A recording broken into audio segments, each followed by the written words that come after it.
And welcome everybody back to another episode of Generation Sports. That's right, I'm your boy, the monster on the mic, and Check Monster, and I got my brand new co-host here with me. I got Gronk's Eskimo brother. Today we're talking all about tight ends, so let's go ahead and get it kicked off.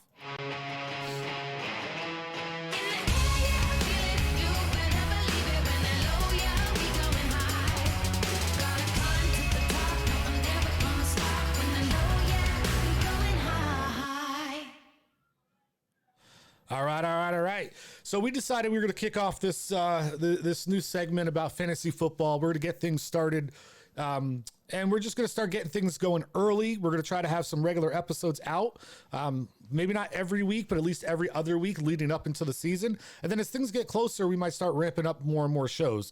But we wanted to start one off with the subject that doesn't get talked about a lot out there, which is tight ends, right? Everybody needs help in tight ends. It's probably one of the most difficult positions to draft. And if you do get one of the two studs, when do you draft them? Where do you draft them at? Do you go high and go early, or do you wait later on in the round? So, we wanted to go ahead and we wanted to break it down a little bit. And we want to talk about that a little bit. So go ahead and tell, let's just jump right in. I mean, what do you think about tight ends? What do you think? Do you like having tight ends as far as part of the fantasy football world? Do you think it should be something that people cut out? Because I know leagues that don't even have tight ends. Right. And then there's leagues that do two tight ends.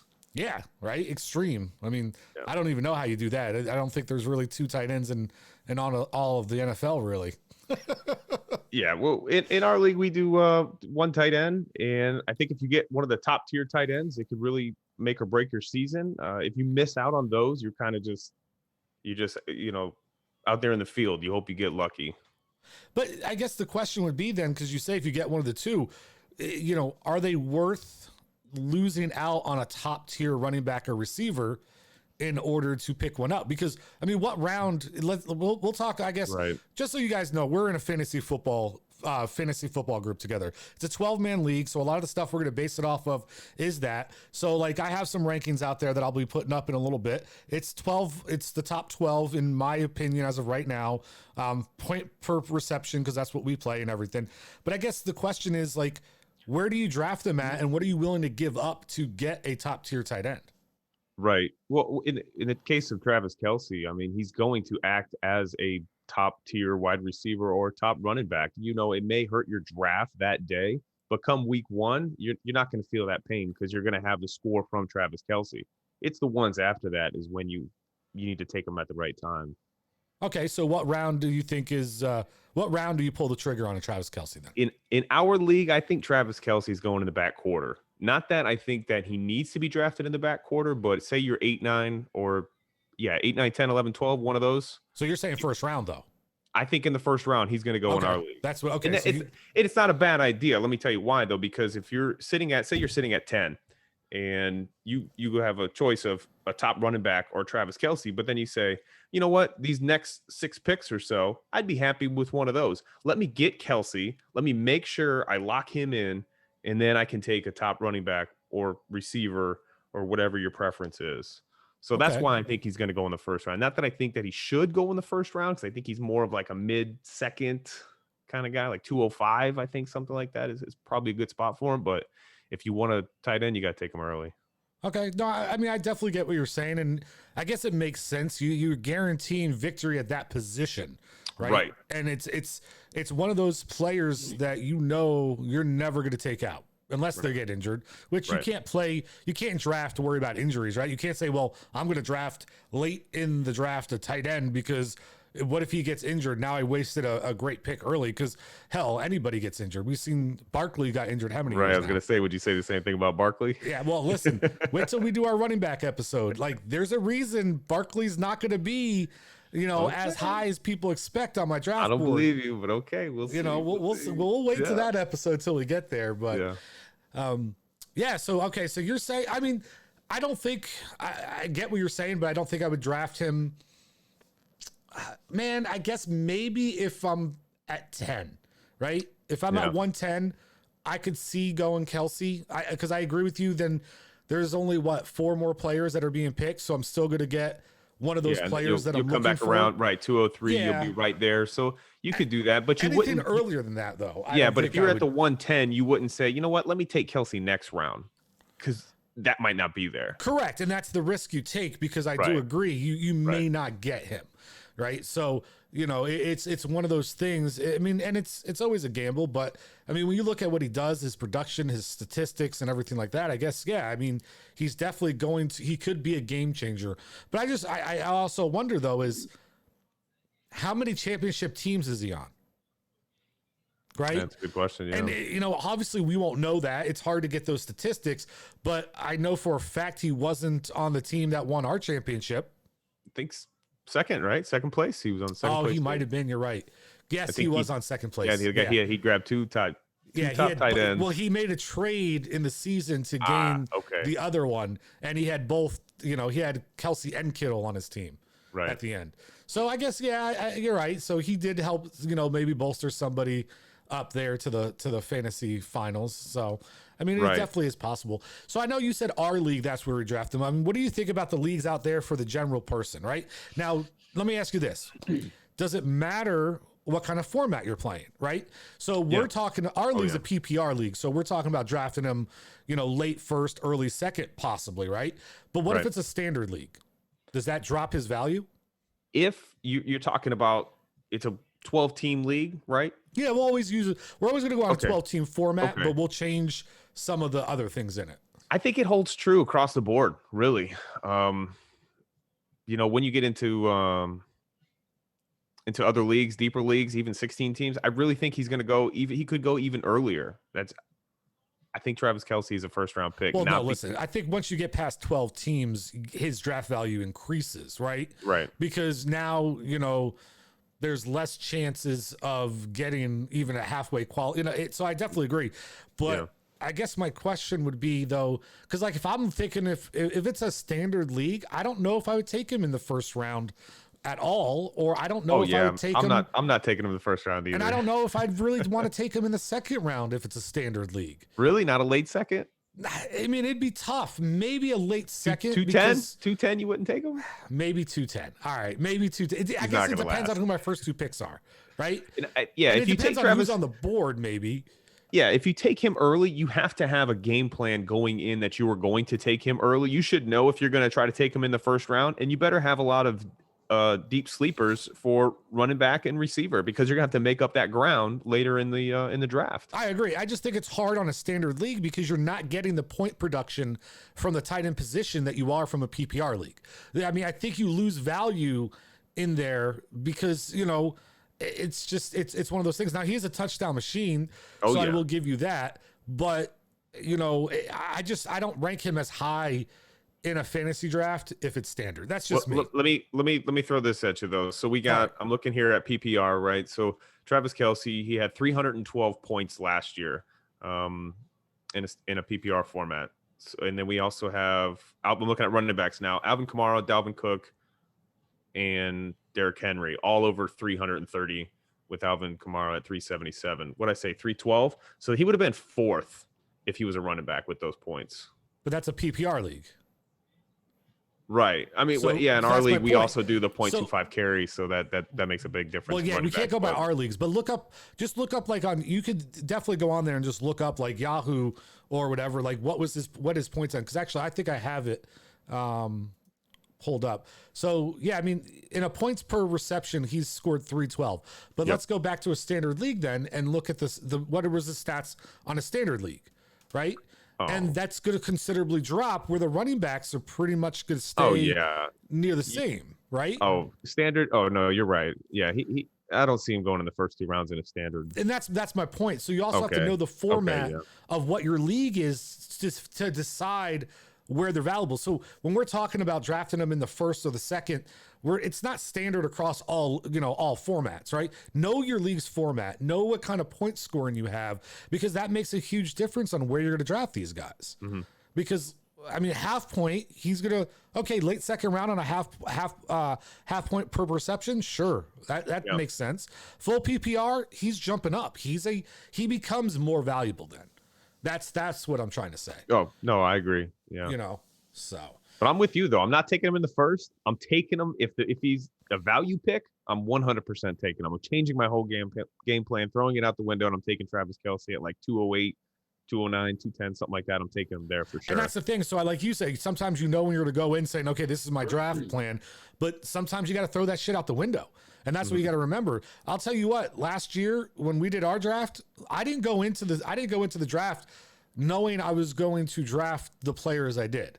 Right. I decided to go receiver heavy, and I wasn't planning on that. It's just the way it all broke down, and the running backs that fell to me, I wasn't in love with them. So I like these receivers. Now I got hit with bad luck, so that changed everything.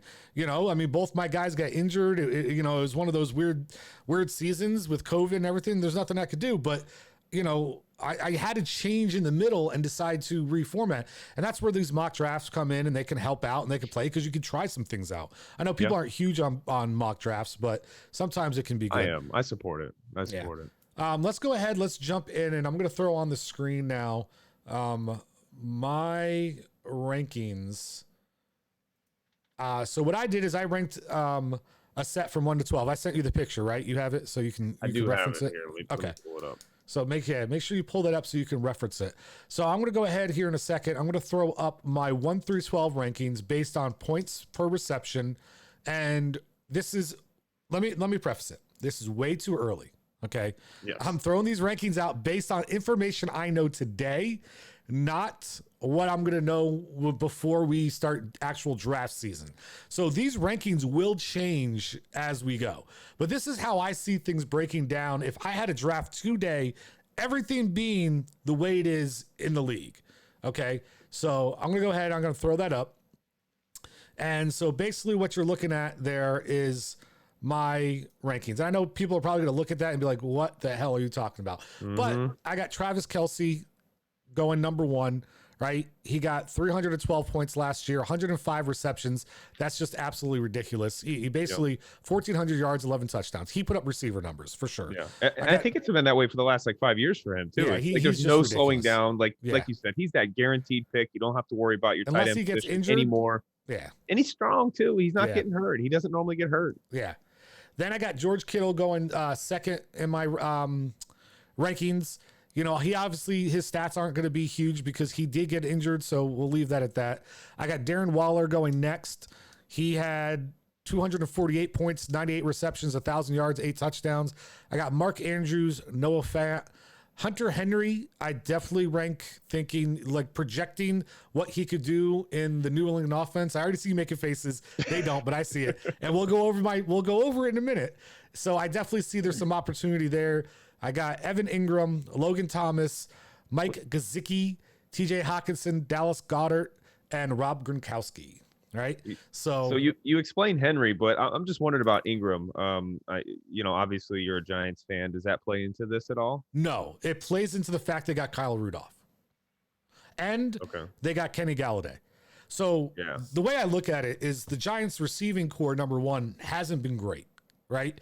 We had okay receivers, but who are you really like? Golden Tate wasn't somebody you need to pay a lot of attention to. Right. Sterling Shepard isn't a number 1. Right. He looked like it for a minute, for a couple of weeks. He had a few weeks where they thought he was going to be the guy, and then he got hurt. There's always a few weeks here and there. And then same thing with the other guy. I forgot his name suddenly, man. My mind went blank. He just changed his number to number 3, I believe. Or maybe that was Sterling Shepard. I don't know. But none of the receivers were a true number 1 receiver. And we didn't really have a secondary tight end to be able to have certain formations. So what I see is that when you have to worry about Kenny Galladay going over top, and you got to worry about Shepard and the third receiver whose name slipped my mind all of a sudden. I'm a Giants fan. I'm a horrible Giants fan. But I can't think of him. He had a great. He has some big games. He's a decent deep threat. And then you got Kyle Rudolph and Evan Ingram. I can see him having an up year, 100%. Yeah, well, the thing why I asked about Evan Ingram, because when he come in the league, 2017, 18, something like that? He's been in for a while. Right. And that season was amazing. It was one of the best seasons of all time for a rookie tight end, right? So then the next year, people are drafting him really high. And then what happened? He either didn't perform, he got hurt, something like that. He got hurt. And then the next year, they're kind of coasting off of that rookie year again. So really, this is like fool me once, shame on you. Fool me 3 times, well, I'm a fucking idiot because I'm taking Evan But Ingram high. so here's the thing. He's my 7th ranked tight end, right?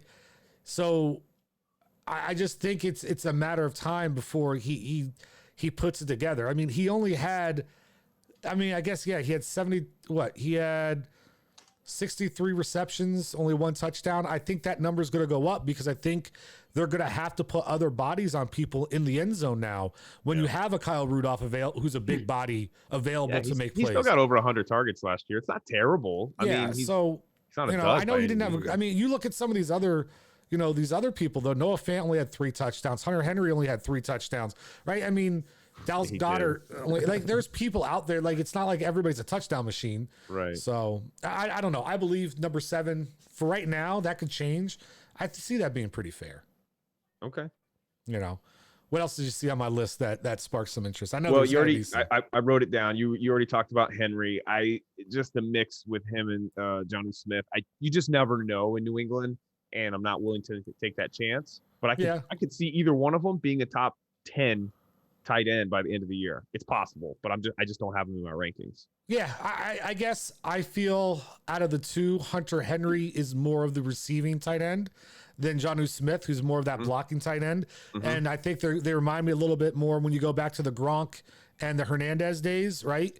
You had 2 great tight ends, but one was going to be more the receiving threat and one was going to be primarily for blocking. Doesn't mean he's not going to get any looks. Doesn't mean he's not going to have good games, but I see Hunter Henry as more of that guy. And the thing is I foresee when I look at that, and we'll talk about these things when we go into QB rankings in an episode, but I see Mac Jones getting in sooner than people think.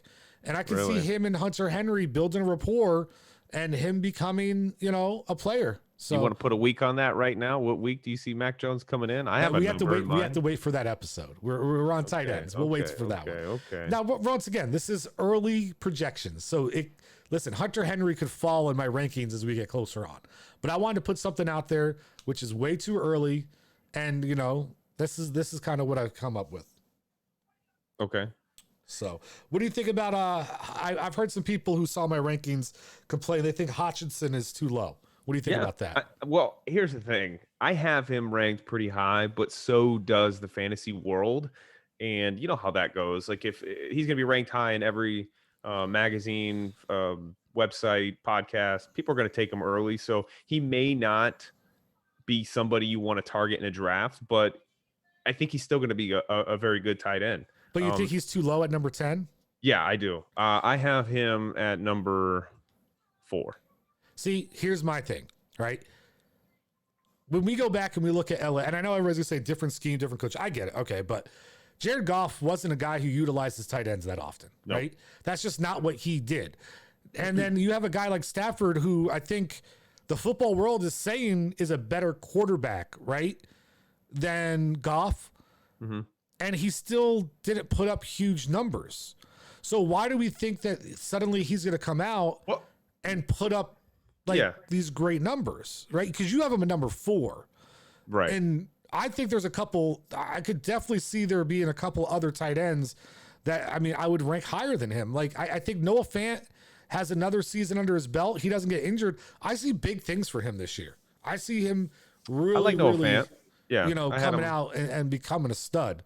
I think he had an excellent season last year. I owned him in a few leagues. Yeah. He was really good. So I don't know. I'm just not as high on Hockenson as other people. Tell me why you think he'd be number 4 then in yours. Well, I think in Detroit they lost their big target, right? They lost Kenny Golladay, right? So he is Jones Jr. Yep. He was coming on the end of his wick anyway. But I think Hockenson, he came off a Pro Bowl season. He was a top 5 tight end last season. I know there's a new QB. But I really think that Hockenson he's going to improve. He had one of the best. But do you think this is an offense that's going to want to go through the tight end? You think Jared Goff, is it maybe because Goff's arm is not good enough to be able to throw the receivers? But like you said, here's my thing is when Hockenson doesn't give me the thought when you look at these. There's certain tight ends you just can't stop, right? The Kittles, the Wallers. Goff isn't terrible with tight ends, though. He made a couple. Goff isn't terrible with tight ends. He made a couple names. Hockenson doesn't seem like the type of tight end that if everybody knows he's the focus of the offense, you can shut him down, right? Like, it's not like a Kittle or a Kelsey. Like, Kenny. You could make the same argument about Waller, though. No, Waller still produces. That's what I'm saying, though. He still produces, Because and he's look the at only his target. body type. Look at his athletics. Right? Oh, there's he is a beast. Was he intangibles 6'8"? there. It's like 6'8" or Yeah, something. he was supposed to be a receiver or some shit. Like these other tight ends we talk about, they have intangibles that make them a breakout player. I don't see that with Hawkinson, right? I think opportunity will give him is what people are projecting. And I don't know. I personally, it's too early for me to believe that opportunity is necessarily going to be there. That's all. Yeah, it's a bit of an unknown with a new quarterback. I think if you had Stafford in there still, then Hawkinson has nowhere to go but up. I mean, because I tell you what, I think Dallas Goedert, if they really do get rid of Ertz, like if Philly, like they're talking about, I think Dallas Goedert shoots up the line. You stole my talking point about Goddard. I see you have Goddard here at number 11. I actually have him at 5. Yeah, exactly. And I would put him exactly what you said. I'd rather put him at 4 than Hawkinson if I was looking at your rankings. I was back and forth on it. I think I Ertz switched them a couple times. So, Rob Gronkowski, I think, he's back in for a full year. I see his numbers going up. Look, I mean, we may have 7 touchdowns. Gronk and I may have slept with the same girl at one point in our lives, but I don't see him being a top 12 pick. I think there's so many other names you can take. Dude, he's got 150 points. Look at Gronk last season. Yeah, yes. But look at you. Do you want to run a tight end on your team that goes weeks with no production? But he was a blocking tight end for weeks. Remember, he tweeted about it. I guess I came to Tampa to block. But remember, they were looking to understand that offense and get the flow, and he still put up. So here's the thing. This is where we talk about, right? So we're talking about that, but he had more points than Evan Ingram, but you would say you would draft Evan Ingram before him? I would. He had more points than Noah Fant. Let me look at his season. Let's look at his game, because I think he was barely. He only had 10 points less than Mike Gesicki, right? You know what I mean? Like he still produced, and that's like you said, he was getting back into shape, getting back into football ability. Like, what do you think they're going to do with him now that he's been there for a year? So look, I'm looking at week 1, 3 points, week 2, 0 points, week 3, 10, week 4, 4, and then 8. And then he had 3 games, 18, 17, 14, which is great. But then he went to 1, 13, 4. It's like so inconsistent. Okay, and what tight end outside of Travis Kelce is consistent? Oh, well, I mean, I would take any of the guys on my list over Gronk. So go back. So for instance, you have that pulled up pretty quick. Give me Mark Andrews' numbers. Points per game. You wanted to go down line by line? Yeah, go read a couple of the games off. What do you got? We got a loading. Oh gosh, loading. So what I'm going to say is that you're going to find out that Mark Andrews, he had those. He's going to be hit or miss on games too. He's going to have games that he's going to get you 3 points, 4 points, 15 points. Like he's definitely last not year consistent. you had him the year before, and I think he carried you the year before, correct? With Lamar. I had Lamar Jackson as well though. You had them both. Yeah, I don't know if I had Andrews, but I definitely had Lamar. And Lamar carried me that year. That was the year that I drafted Lamar like the 5th or 6th, and I got laughed at for it. And he just blew up, destroyed. Yeah, those two together, we already knew it was 70, 80 points between the two of them. Yeah, it was disgusting. So here we go. I got Mark Andrews for you. So week 1, he would have been like you'd have been happy with that pick, 23 points. And you're right, he went to 4, 5, 21, 17, 4, 6, 5, 13, 20, 12, 17, 13. So he's definitely a lot better than Gronk. Yes, but once again, he's been in that system, right? Gronk hasn't. So Gronk, you saw what Gronk did at the end of the year in the playoffs and everything else, because he was more acclimated in, right? So think about Gronk being able to come in from the offseason, understanding the offense. Brady's more comfortable. I feel like he's going to do better than people are projecting. I see Gronk going out there and having a Gronk year. And you don't see OJ Howard or Brate or anything being in the way? No, they weren't in the when it came down to it and Brady needed plays. Where did Brady go? I mean, how many? Look at the Super Bowl. Like, you know what I'm saying? Gronk is Brown. Yeah, Gronk is Gronk. Yeah. So I'm not too worried about that at all. So I would say his totals from last season at the end of the year, you can make an argument for putting him in the top 12. I just think that I just remember him being on the waiver wire and then somebody picking him up and then him being on the waiver wire again. So I don't want that from a tight end. I mean, he I may be a agree. streaming option here and there. But when I draft a tight end, especially if I'm going to draft one early, I don't want to worry about it. Well, first of all, I mean, anybody, 9, 10, 11, 12, they're not being drafted early, right? Those are your late round tight end picks, first of all. Second of all, I project him being more consistent going out this year than he was last year. Do you think that, let me ask you this. Do you think Tampa Bay is going to be a better offense this year? All depends on Tom Brady. I mean, they have to be, right? They have all 22 starters back, which So is what I'm like saying though is they're not going to struggle. They're not going to struggle the way they did last year, right? They struggled during the regular season last year. They're going to be more, there's going to be a different rhythm to them that I see them playing better, which means Gronk is going to play better. That's what that means. So that's just me. Remain to be seen. I don't know. I'm kind of feeling like I'd rather have Tim Tebow than Gronk right now. Oh, we're going to talk about sleepers in a second. Get out of here. Real quick, read me off your top 12. All right, here we go. So for my top 12, I have Travis Kelce. What a shocker, right? Oof. I mean, he's got to be everybody's number one. Number two, I have it switched around here. So I have Darren Waller at 2.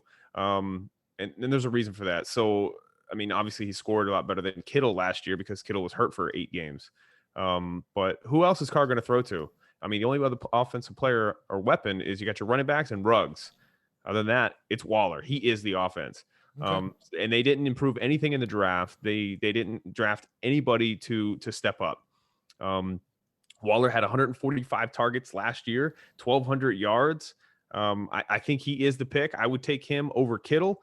I think they'll pace. I started comparing pace with Kittle's 8 games and then Waller's full 16 games. And I think Kittle had him because he had a big game. He had that, 15 for 15 game for like 180 yards. So that really picked up Kittle's pace. But why I have Waller at number 2 is because I'm going to use Kittle. Everybody's going to draft Kittle before Waller. So when Kittle gets drafted, I know that's when I'm taking Waller if I'm going to a tight end. That makes sense. Yeah. So I'm using Kittle as like an expendable, right? Hey, take Kittle. Yeah, if I'm taking a tight end early, I want him to be on the field for 17 games now. Yeah, 17. Oof. Yeah. So at number 3, I have George Kittle. I mean, if he's on the field, he's good, but he wasn't there for 8 games. And I know he's a tough guy, but he only had 2 touchdowns last year. Outside of that one game where he went 15 for 15 for 183 yards, he wasn't worth a top pick. And like we said earlier, if you're going to draft a tight end early, you have to have some deep sleepers, and you need to have the rest of your picks right. Yeah, I think he's going to be fine. It was a little bit of a down year with the injury and stuff, so you can't placate all that on that. So where are you taking Kittle? I know we talk about Kelce being in the late first, middle second. Where are you taking Kittle? Because I think in our league, I think these 3 guys they'll be gone in the first 3 rounds. I agree. I would say late third. You're not getting any of these in the 4th. Yeah, I'd say late third, mid third. I would draft Kittle and Waller, and I think they're interchangeable. Honestly, I don't. I would go now. I think Kittle's going to be drafted in the 2nd in our league. He will be because as soon as somebody gets one, somebody wants the other. Right. So that's kind of you're right. I definitely Park Place and Boardwalk. Yeah. So I personally would wait till the mid third, late third for one or the other, but. Yeah, I'm not mad. I mean, I think they can be interchangeable. I'm a little bit higher on Kittle than you are. I think he's going to be a stud again, and that's just the way I see it. But it also depends what they do at quarterback in San Francisco too. They don't really know what they're going to do. So at number 4, we talked about Hockenson. I think there's a lot of hype behind him. I have him highlighted. I would like to have him, but I think people are going to draft him early, and I'm going to use that to my advantage to know that he's going to go drafted a little bit early. At number 5, I have Dallas Goedert. Now, this is under the assumption that Ertz is gone. If Ertz is still there, it's going to be annoying, and Goddard falls out of my top 10. Well, that's why, like I say, I put Goddard at 11 for me because I'm going on the assumption he's there right now. But he'll move up my rankings if he's gone. Okay. All right. And then after that, I have Mark Andrews. I mean, the guy's still producing. He didn't have that 2019 season that you were fortunate to have him on, but he still produces. He's still a quality tight No, end. he's going to be a good tight end. That's why Yeah. he's 4 on mine. So I agree. So at number, what was that? 4, 5, 6. Okay, 7. I have Robert Tonyan. Now, of course, this is So let's talk about that because I know a Yeah. lot of people are probably looked at my rankings and and I was waiting for you to bring it up. He's not in my top 12. Oh, did I not? I don't even think I saw that. Yep. And the You're right. reason being is once again, they're way too early, but as of right now, if Jordan Love is throwing him the ball, I don't see him as a top 12 tight end. I agree. Yeah, that's what I'm he's basing touchdown it on. Tunyon, right? Touchdown Tunyon. What do you have? Like, I think he went 6 touchdowns in the last 7 games. So he's definitely touchdown dependent, but you can depend on him getting a touchdown if That's Aaron Rodgers is there. correct. And that's the thing. So- As we get closer and we know Rodgers, he'll shoot back up into my list. But right now, Aaron Rodgers is in Hawaii or wherever he is partying, vacationing, and his team. And this is the first time they said that he's missed voluntary OTAs. He's always there, always there. He's not there. He went on and said with on ESPN and with Kenny Mayne, and he said, what did he say? He's like, I don't believe in the culture anymore, right? The culture is broken and stuff. I think people might be shocked to see that there could be problems in Green Bay with getting Aaron Rodgers back. And we'll talk about that a lot more when we break down quarterbacks, but that's why I don't have him in my top 12 right now. Did you see the picture of him? Where's he at? Maldives or Hawaii or something? Where's he at? Hawaii, yeah, with him, in his Hawaii? girl, and then her co-star for that Divergent movies. Divergent movie, yeah, Miles Yeah. Teller. Yeah, a lot of Yeah. people don't notice that because he just looks like a random guy, and he's Yeah. not really not that popular. But he's not hanging out with a random person. No, People no, are looking at that picture like, oh, look, some Yeah, kids they're- were hiking, and then he took a picture with Aaron Rodgers. That's not what happened. kills me though is like, do you think she's prettier than Olivia Munn? Because I don't see Hell it, man. no. Right? I would have Olivia taken a Munn was so NASCAR much driver over hotter. that girl. Oh my gosh, she's like, you see her. I'm just like, man, this is what you're with now, Aaron. He just wants that simple life. Give him that simple girl, the simple life. Oh, good old country boy, just like Favre. All right, what do you got But yeah, next? you're right though. Tunyon is totally Aaron Rodgers dependent and touchdown dependent, but I would trust him if Aaron Rodgers is there. So next on my list, at number 8, I have Noah Fant. Yep, So I like that. yeah, Noah Fant. I drafted Fant last year. He finished top 9, so he finished 9th in PPR. I think with the emergence of some of these other tight ends like Gronk, Tunyon, and Logan Thomas kind of came out of nowhere. It kind of pushed him back to 9, but he was a solid tight end.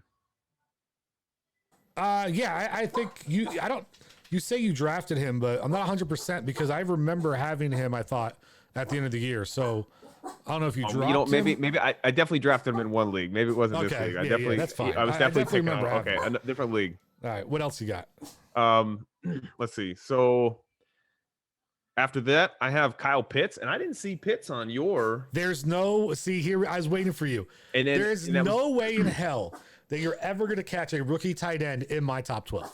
Okay, so look, Go I have back something and look at the interesting for you, though. greatest rookie. Go back and look at the greatest rookie I'm stat here. record. I'm right here, Okay. right now. Give me the stats for the best rookie ever. Okay, best rookie ever was Mike Ditka in 1961. He had 1,100 yards. It was only 14 games, 1,100 yards and 56 receptions. Like it was just. I mean, I guess All he's right, so taking it to the start house back every from, time. I think, but when have you seen a tight end that came out as a rookie who Right. produced? Right. Okay, I so think here the we go. last So one, maybe Jeremy Shockey. Yes, 100%. Jeremy Shockey, number 2.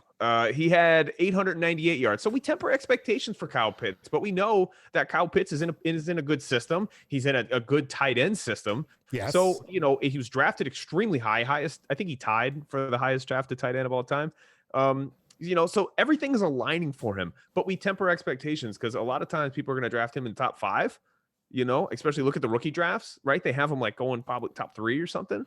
But I think that Kyle Pitts, he's in a position to do about where he's at on my list. I have him at 9. And it's not that. And so last year, Noah Fant was at number 9. And actually, Noah Fant had a top rookie season as well. Noah Fant wasn't a rookie. No, his rookie season was 2019. Correct. Okay, so his rookie season, he had 562 yards. And And he how had one many- of the best seasons of all time. Yeah, how many touchdowns? Let's see. Noah Fant, 3. Yeah, like, but they're not putting up like top 12 numbers. You're needing more than that, right? And I'm not saying Pitts couldn't be. I just, it's hard for me to go out there and say I'm going to draft this guy in my top 12 when I'm expecting him to do something that's never done. I think you're right, and you're not wrong. I think, but the thing is that look what tight ends did to everybody last year. Tight ends were basically useless last year. Like they had little points here and there, but you had defenses and kickers outscoring tight ends. Tight ends was rough last year. Exactly. So what makes you think that's going to be different? Well, I mean, I'm not saying he's going to be better, but he's going to fall in about 9 or 10. That's where it's a realistic expectation. But that's him. So here's the thing: if he falls in about 9 or 10, he's having a prolific rookie season, right? Yeah, no different than. But that's my point. Is I'm not betting the farm on him doing that. It's really, if you get 600 yards as a rookie tight end, you had a really, really good season. Jeremy Shockey was number 2. Look, Evan Ingram, 2017, 722 yards. Yeah. And I wouldn't have necessarily that's why I don't do the hype anymore. That's I got the on the high. hype train. That's the high. Evan Ingram's rookie season is the high for Pitts, and that season was really good. Like exactly. for fantasy. And it wasn't even a really great season. He only 722 yards. It was, and that's what I'm saying. Most tight ends aren't going to do that. I don't know. I'm not. The thing is, when you come to those other teams, you have other target. Like there's sometimes not other targets and stuff. Like, I mean, look at what the numbers that they put up without having that tight end, right? Like, so my thing is right now, Julio Jones is still part of that team. Mm-hmm. If Julio Jones is on that team, Kyle Pitts is not a top 12, 100%. And once again, if Julio gets traded, you're going to see him move into probably to my top 12, right? But Julio's still there. You still have multitude of other playmakers, and they still got that other guy they signed last year at tight end. Not Hayden Hurst, right? Hurst. Was it Hayden Hurst? Yeah, it might have been Hayden Hurst because they lost the other one to Cleveland. Right. So like it's one of those things. I don't see him being a top 12 in rankings right now. That's just me. All right. I just think that the system is really perfect for him. I mean, the tight end position. Now, if he got drafted by the Jets, like Chris Hernandez or something, right? Like he was a high rookie draft pick, but he didn't really do much. It's not a good tight end system. But you're talking in Atlanta, specifically Atlanta, at a high prospect like Kyle Pitts, who doubles as a receiver, like a Calvin Johnson type receiver. Like that's the size he is. He's like 6'8", right? 6'7". No, he's huge. Listen, we'll see, but more often than not, those types of players, they bust. I'm just saying. Hey, more often than not. I'm not guaranteeing it. I'm not going to guarantee it. I'm just saying that the stars are right there, and taking him at the 9th overall is not a bad pick. I get it. I would definitely. I have no problem waiting until next year to make that pull. But go ahead. What do you got next? So after Kyle Pitts, I have Mike Gesicki in Miami. Yep. He finished 6th overall in PPR format last year. Yeah. I don't expect anything like really sexy from Mike Gesicki, but I mean, look, he finished number 6. So I like it. I like that. I think it's a good pick.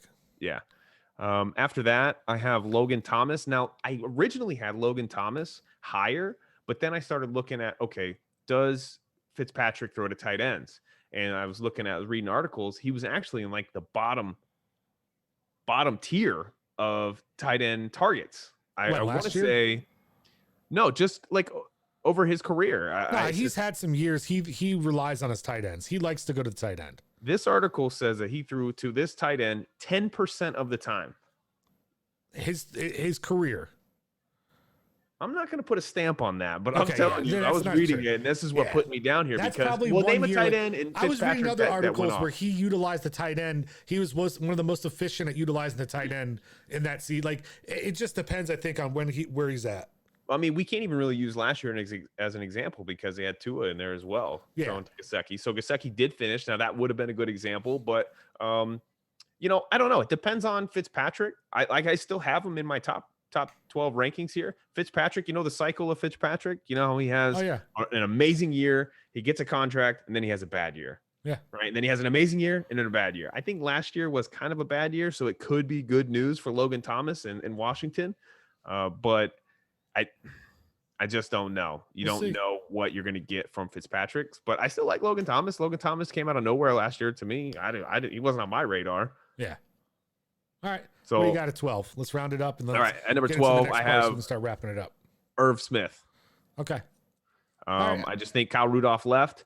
Yeah. Irv Smith was, just a great opportunity. That's all. I just think it's a good offense to be on. I think they're killing it over there in Minnesota offensively. So I just like think that that. Irv Smith could be a good one. All right. So let's jump into the last part of this, the last segment of the show, because we do want to start wrapping things up soon here. And let's talk about fantasy sleepers, right? Who's your sleeper tight end? Maybe they're not in your top 12, but you could see having a breakout season possibly. I could. Who do you got out there? Can I give you two? Go ahead. I'll let you give me two. Okay. Adam Troutman, Okay. New Orleans. Okay. He was a high draft prospect. I mean, they basically cleared the road for him. They said, "Here you go, Adam. Tight end position is yours." Right? Yeah. And the only problem is the reason why I didn't move him up higher is because we don't know what the quarterback's going to look like. Correct. If we had Drew Brees there, I think Adam Troutman would be probably in my top 12. Okay. After that, Anthony Firkser from Tennessee. Okay. I guess with what's his name? Jonnu gone now? Jonnu Right? Smith is gone. Right. Yeah. Jonnu Smith is gone. So now, he's on New England. So I think Firkser, I think he's got a good chance to emerge. I think he's got opportunity. So I could easily see him being somebody you don't draft, but they'll end up picking him up week 1, 2, or 3 off the waiver wire, and he will be on your team for the rest of the year. Okay. I like that. I guess my big question is what do you think about that guy behind you? Because I thought he was going to be. I mean, you had the jersey laid out there. I was like, okay, this is going to be the segment. This is where he's going to be bringing him up. Let's go. That's too much, though. I mean, I would look like a fool if I come up here and say, "Hey, Tebow is the top 12 tight end." First, I never said top 12. I said sleeper. Right? Oh, okay. So remember, sleepers are people that you may not think to draft in the top 12, but could have a chance to finish in the top 12. We don't even know if he's going to be on the team, though. I know he signed the contract, but it doesn't mean he's going to make the 53-man roster. He's never played tight end. He's just an athlete. But they also talk about using him now more and more like New Orleans does with Taysom Hill. You mean like he's done his whole career when he did with the Jets? But this time he's an actual tight end, so he will run tight end formations, but they will also split him in to be able to throw and run and do other things too. Yeah, just a little wildcat, a little tool in the toolbox. I get it, and I love Tebow, and I'm watching him. Trust me. I took that picture and I framed it and I put it above my bed. Like, did you see that guy's arms? That guy's looking good. Yeah, Trust me. I mean, he's always been in shape, though. Look, I have a big heart on for Tebow. Trust me. I'm watching him, and I'm watching him. I want him to succeed. It's not that I'm a fan of Tebow. I did buy the jersey the day he signed with the Jets, but I just really the storyline of him coming in to play tight end after all that refusal and early in his career. I just think it's amazing. So yeah, he could be a sleeper. Okay, all right. Let's let him make the roster first. Huh? He needs to make the roster first, though. I get it. I was curious on what you thought, and everything like that, because he's an intriguing one that people are going to be talking about. It's Tebow. Of course. Of course. Anything Tebow, people are going to talk about. I think his jersey sales were like number 5. Ridiculous. That's sick. Absolutely Jacksonville. Ridiculous. Oh, yeah. And that's the thing. He went back home too to Florida. Come on. Yeah, I love it. It's a good storyline. And he's 33 years old. Really, he's not that old in football years because he hasn't been playing. So I think he's really like 28. I mean, he's in his prime right now for tight end. Okay, I like that. Yeah. So my sleeper, I think, the more I think about it, I'm probably leaning towards Eric Ebron. That's funny. I got him on my warnings list because he's got an up-and-comer right behind him. He's got all the mouths to feed over there. I think that's the thing, though, with all the mouths to feed, but his arm not being – I think Big Ben's arm's going to be a problem. I don't know. His protection's not there. I think he may need to dump it off more, and they may run plays in order to have him dump it off more to help him stay healthy and stay upright, that I could see him having a sneaky good season, possibly. You know, he's a veteran tight end. He has Right. good hands. You know what I mean? You know, No, he's a good tight end they too. didn't But go I out and just think, sign him last year just to, you know, have him be a pass blocker. but I believe Pittsburgh drafted Pat Fryermuth in the second round. Penn State, and you know anybody comes out of Penn State is good quality. Like this kid, this is not his year. This is not his year. Next year might be his year. Once but again, but that's the thing is they're going to be using that kid as a blocker right now, right? So Yeah, who okay, are they yeah. using to receive the ball? Big strong kid, yeah, I could see that. So that's the thing Okay. is once again he's a rookie tight end. I think this is the year Ebron's going to be up because that's the thing. He knows those things, right? These NFL players are not dumb. If he doesn't go out and he doesn't produce this season, that's going to hurt his ability going forward in his career. Oh yeah, he could be done if he does not Yes. produce this year. I think he could be. He's not done in the league, but he could be done. as far as So being I a think top he knows five he tight end. needs to go out there and needs to have a big season. And I think that's going to be the big thing. You know, so I guess that's why I kind of looked at him, you know, and I felt the other one that's not being brought up a lot. What about Jared Cook? How old is Jared Cook? How long has he been in the league? He's not that old, man. Didn't he? I mean, I got him right here. Let's see. He finished 12th overall last year. With 37 receptions. and what team was he on last year? The Saints, right? Or no? Yeah. He was on the Saints, right? Yeah. Yeah. He is that. Well, he's 34. What is Kelsey? He's 33. So I know. I just feel like he's been around for a long time. You got a young guy in Herbert with a hell of an arm. You got other playmakers around that team. Dude, he could have a sneaky good season. I'm just saying. Okay. That would be because my- he's that- on a new team, but he did not have a good season last year. Correct. But we have Drew Brees. Didn't have a good He wasn't season. even streamable last year. I guess you could pick him up if you're in a pinch. Yeah, There was but I mean, his highs were like 9, 10, and 11.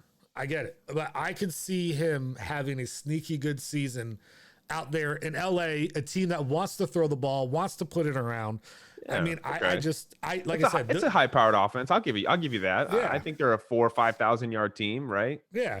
I'm just Yeah. like I said, you know, they're sleepers. It doesn't mean they're going to hit. It just means these are the two players I'm going to keep an eye on and see how the offseason progresses and see what I hear about them, right? So, you know, that's just where I'm at. So, Okay, fair enough. Fair Cool. enough. I could buy these arguments. Yeah. all right. All right, that's all the time we have for today, folks. If you have anything you want to comment, if you like our top 12s, you disagree with them, you want to argue about it, go ahead and put it in the comments below. Please Be do, sure please to, do. you know, subscribe, like the page, hit us up with any questions you have. But other than that, that is it for Generation Sports. Anything you want to add before we go? No, nothing else. Oh, gosh.